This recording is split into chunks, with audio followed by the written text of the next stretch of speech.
Alla seduta di consiglio dedicata al programma di governo del riconfermato presidente Luca Zaia, sit-in dei dipendenti della provincia, ancora in cerca di certezze per il loro futuro e garanzie per i servizi offerti ai cittadini.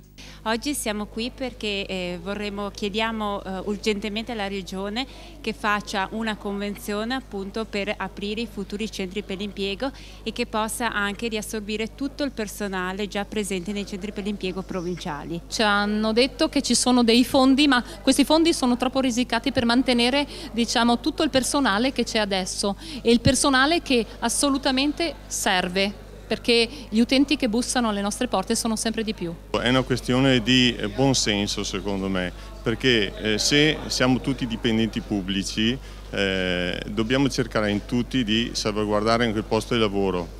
Io non credo che questa forma di riduzione del personale sia una forma che salvi l'Italia.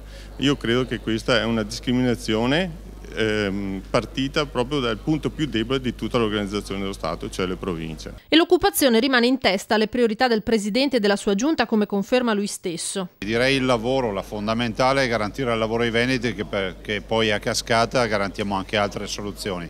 Quindi la prima emergenza è il lavoro, lavoriamo sul lavoro avendo una disponibilità di 764 milioni di euro per un piano straordinario. Seduta aperta con un minuto di silenzio per la vittima, i feriti e le famiglie colpite dal tornado della Riviera del Brenta. Nel programma dell'amministrazione Zaia la costituzione di un fondo anticatastrofi, un fondo mutualistico da alimentare col contributo, dice, di tutti i veneti.